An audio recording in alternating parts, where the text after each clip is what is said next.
Во 6-то одделение се сеќавам кога почнавме да го изучуваме предметот биологија. Првата практична работа што не беше да собереме хербариум. За нас како деца тоа беше многу убав момент, каде што почнавме да ја спознаваме природата. Зашто баш на првите часови по биологија се учи хербариум? Не е целта на овие изучувања се запознаат систематиките на видовите, него е целта да се развие кај децата едни способности да препознаваат природата, да ги разликуваат растенијата, што е лист, што е цвет, што е корен, гранче, папка и така натака. Значи, ова првата средба со хербариумот, кај децата има цел да предизвикува заинтересираност, желба да истражуваат природата. Истражувањето и проучувањето на природата се најстарите човекови активности. Потребата да ја сознае територијата што ја населува, просторот во кој живее и се храни, ја поттикнала желбата на човекот да собира примероци, да ги чува, да ги именува и класифицира, што соодветствува со денешното значење на поимот хербариум. Збирка од растенија или делови од растенија кои што се зачувани, пресувани и идентификувани и содржат важни информации за собирачот, местото и датумот на собирање и служи за детерминација и препознавање. Еден вид сведоштво за историјата на природата.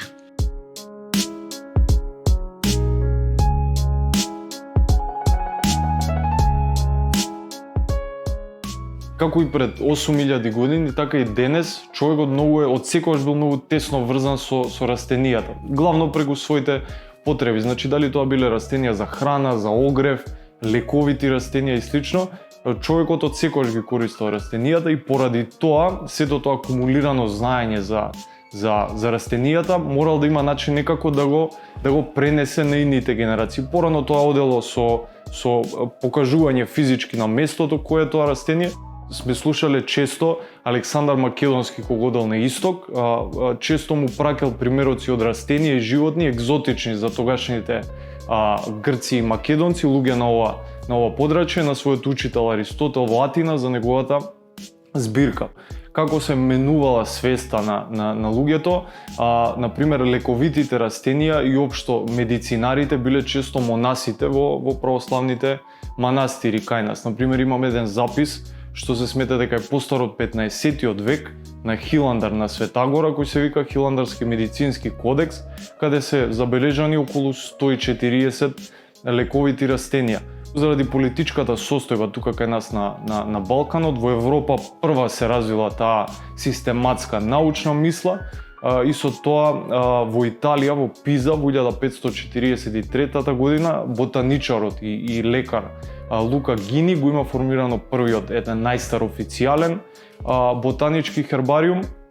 Заради, како што реков, политичките услови кај нас, посериозната наука успела да се формира дури на почетокот на 20-тиот век. Кај нас официјално првиот најстар хербариум е националниот македонски хербариум на Природно-математичкиот факултет, кој е формиран во 1946 година со формирањето на факултетот и тој брои една неверојатна бројка од 173.000 примероци. Тука во оваа соба каде што се наоѓам јас е единствениот дендро хербариум на Шумарскиот факултет, кој е една година само помлад од најстариот хербариум на ПМФ. Нашиот тука хербариум брои 50.000 и е навистина неверојатно нешто да се види.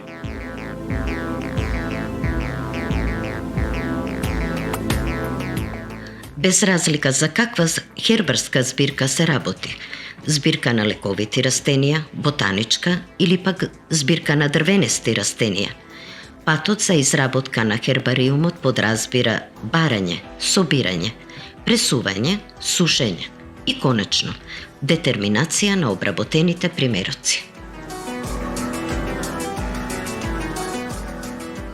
Хербарскиот материјал го собираме на терен при што гледаме од дрвенестото растение да земеме едно тенко гранче, нормално тенко, бидејќи нели подебело гранче не можеме да го пресуваме, и исто така земаме повеќе примероци на листови, бидејќи во хербарот треба да има и од едната и од другата страна да се гледа листот, значи и опачината и лицето.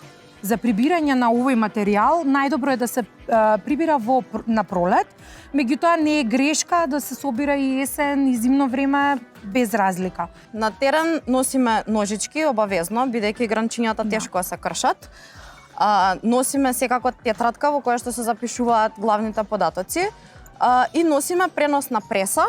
Секако тука се наоѓа и по некоја кутивче за случајно ако сакаме да земаме некоја шишарка или нешто така поголемо, да имаме во што да го сместиме. Потоа, собраниот материјал го внесуваме во тетрадка, каде што запишуваме каде е собран, кој датум и кој е собирачот на тој материјал.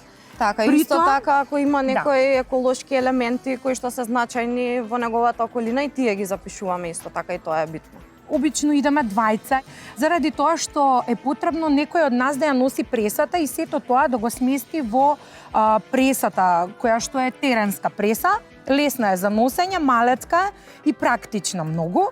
Иначе тоа се прави бидејќи голем дел од деловите, да речем, на растението се доста кревки и само по неколку минути може да почнат да се свиткуваат, да свенат, односно, и затоа носиме преносна преса која што дозволува одма да ги фиксираме примероците.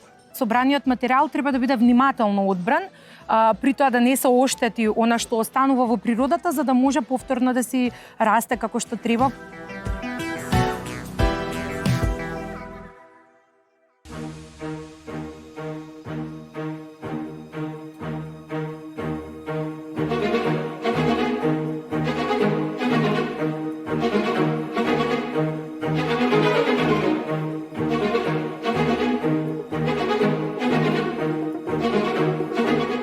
Постапката при пресувањето на дрвенестите растенија почнува од моментот кога тие се собираат на терен, потоа се носат во лабораторија и со употреба на оваа преса тие се пресираат.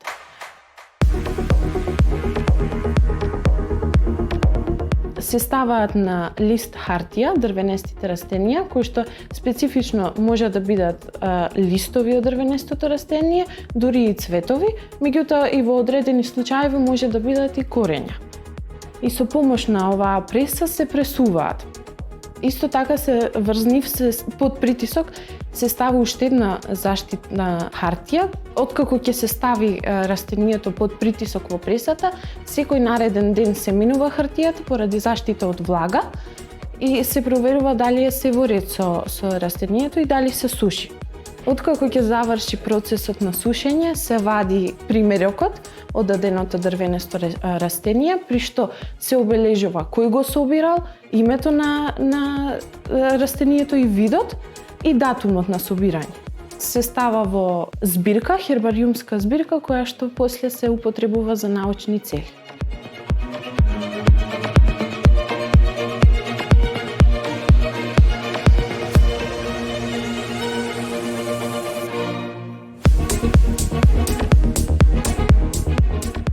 Откако ќе се изврши пресувањето и ќе остане така подготвен примерокот за потоа да се складира во хербарската збирка, минуваат 24 до 48 часа, пошто може да се пристапи и кон детална идентификација. Што значат тие подробности, односно определување или одредување на видот? Например, по некои основни карактеристики, врз основа на тоа кои делови од хербарскиот материјал ги имаме и врз основа на тоа може да се препознаат одредени специфики за растенијата. Така, например, ова е примерок од петигличен бор или молика, која што е специфична по тоа што представува балканско ендемско дрвенесто растение и најкомпактните шуми се наоѓаат токму во нашата држава, на територијата на Националниот парк Пелистер. Карактеристиките се утврдуваат врз различни ботанички клучеви и се поаѓа од систематски категории кои што ги класифицираат растенијата по сличности, односно по нивните роднински врски. Се започнува од она што е најопшто за одредена група растенија, за потоа да се дојде на рамниште на вид и дури доколку има потреба да се утврдат и дополнителни својства што го определуваат тоа растение. Во суштина тоа значи препознавање на растението и негов запис или утврдување дека тоа растение припаѓа во таа систематска категорија.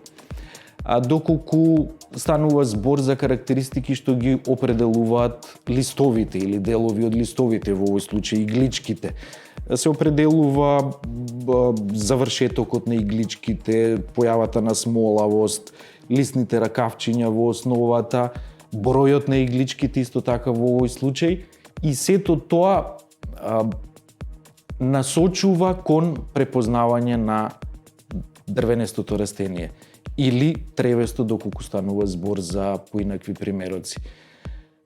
На тој начин, оној што го пронашол едновремено и го определил или детерминирал видот и дава придонес во науката, во ботаничките дисциплини, дека тој вид е определен така и е пронеден на тоа место.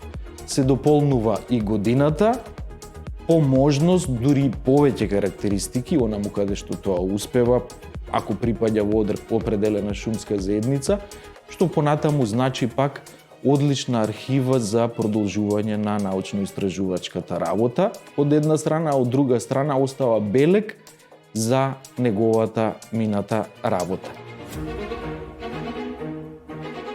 Историјата на таксономијата, научна дисциплина што се занимава со именување, дефинирање и класификација на живите организми врз основа на заеднички карактеристики, е доказ за вродената љубопитност на човештвото за природниот свет. Од древните египетски представи па се до систематските класификации, обликувана од придонесите на безброј научници и постојано проширувана, таксономијата постојано еволуирала. Највлијателна личност во историјата на таксономијата и татко на систематиката е шведскиот ботаничар, фитогеолог и лекар Карл Линеус или Карл Лине. Неговиот линески систем направил револуција со воведување на биномен систем за именување. Тој ја стандардизирал класификацијата на растителните и животинските видови врз основа на класи, редови, родови и видови. Овој систем, иако рафиниран, со текот на годините останува основата на модерната таксономија. Не помалку значаен и германскиот ботаничар и фитогеограф Август Гризебах, кој прв ја опишал моликата на пелистер, како и бројни домородни растенија на шарпланина. Таксономијата има клучна улога зашто, како стандардизиран систем за именување, ја елиминира конфузијата и обезбедува јасност во научната комуникација. Откако ќе се утврдат карактеристиките на растението, соодветно се поставува етикета која што укажува на овие основни карактеристики. Таа се поставува на хербаризиран материјал на основата на листот во позадина, односно во десниот долен агол. И тука се наоѓаат карактеристики што означуваат, например, институцијата за која пронаоѓачот работи, хербарот каде што се складира, основната категорија, видот, локалитетот каде што е тоа пронајдено, кој е колекционер, односно кој го собрал материјалот, датумот, по можности дури и попрецизен, и сите оние податоци кои што се смета дека би биле важни, представува буквално основна карактеристика на лична карта на видот. Вака собраниот, обработен и подготвен хербарски материјал бара посебно внимание и услови за заштита и чување, особено ако се знае дека правилно заштитените примероци може да опстојат и до 3000 години. Дополнително во овој процес е добре дојдено да се заштити тој растителен примерок, односно да се зголеми неговата трајност. На кој начин наједноставно се заштитува? Пред се со нанесување на фунгициди, например. Иако постојат и различни посовремени начини на заштитување, во однос на тоа да не биде нападнато покрај заштитата од фунгициди заради влажноста на воздухот во просторијата која што се чува, се применува псилика гел или некои други материи кои што можат да ја одржуваат влажноста на воздухот на посакуваното рамниште. Така подготвениот материјал се носи во дендролошката збирка на факултетот, каде што на студентите им представува практично помагало во наставата и тоа им е на располагање преку сите студиски години и независно од времето. Доколку станува збор за научно-истражувачка цел, тој материјал се складира во хербарската збирка на факултетот и представува долгорочна основа за понатамошно истражување. Единствената хербарска збирка исклучиво од дрвни растенија што се наоѓа во просториите на Шумарскиот факултет е вистинско богатство. Има непроценлива вредност и огромна улога во едукацијата на новите генерации, но и во научните истражувања од областа на дендрофлората. Оваа колекција на дендрофлората во Македонија, тука во оваа просторија, архивирана на традиционален начин, односно како што е правилно од времето останато, односно секоја збирка си има свој шкаф, секоја тие шкафови има посебен клуч со кој се отвара, си е бележано согласно бројки. Натре во секоја која ќе отвориме, што можеме да забележиме се кутии каде што се наоѓаат фактичките хербарски збирки. Секоја од тие кутии си е поделена по фамилии, по родови и што можеме да очекуваме да најдеме во самата кутија. Овој како начин е традиционален, подразбира многу физички ангажман и го ограничува пристапот до овие збирки на физичко присуство. Односно, овие збирки можат да бидат достапни до научна фела, до секој друг, само што ќе дојде и да ги посети. Во новото време, во модерните времиња, се стремиме овие збирки да ги дигитализираме. Имаме направено систем за дигитализација на збирките, каде што целата дендрохербарска збирка станува достапна преку база на податоци, достапна преку интернет за научна и ненаучна фела како од републикава наша, така и од целиот свет кој што е заинтересиран да ја погледне и да ја види. Во традиционалниот начин на архивирање што го практикуваме за едукација и научни цели, како што можете да видите, податоците се ограничени на едно време на запишување на податок, односно тука на овие ливчиња што се бележи се фамилиите, видовите, местото на наоѓање на одреден хербар, додека во она каде што еволуираме, каде што дигитализираме, можеме да собереме и да дадеме на достап многу повеќе податоци на луѓето, како наоѓалиште, пронаоѓач, GPS координати каде се наоѓа, да имаме можност да објавиме скенирана фотографија од самиот хербар, да може да се спореди со други наоѓалишта и други детали кои ги носат придобивките на, да речем, дигитализацијата. Што е интересно е што кога тој како проект ќе биде завршен, овие сите збирки, освен тоа што ќе се презервираат, ќе се заштитат од времето, ќе станат многу полесни за споредба и анализа на стручна и научна фела, каде што ќе може да се дадат подобри сознанија или да се најдат подобри појдовни правци за некој проблем да се решава.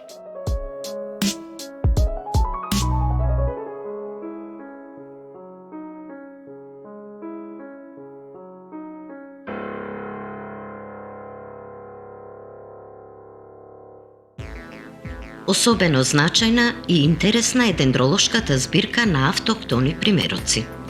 Основно помагало во секојдневната настава и едукација и сведок на историјата на природата на нашите простори.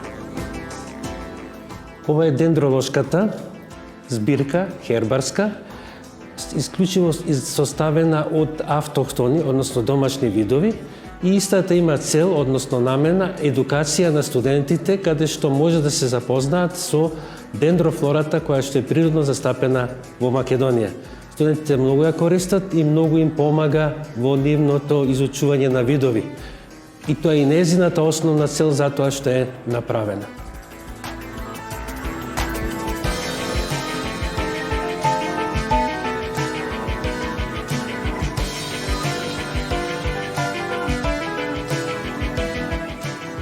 Овдека хербариумот се изучува од сосема еден друг аспект, од аспект на едукација, односно изучување и препознавање на одредени растителни видови. Целта на ова изучување студентите преку собирање на хербарски материјал да почнат да ги разликуваат растенијата, да ги препознаваат, да знаат кој е нивното латинско име и кои се нивните карактеристики.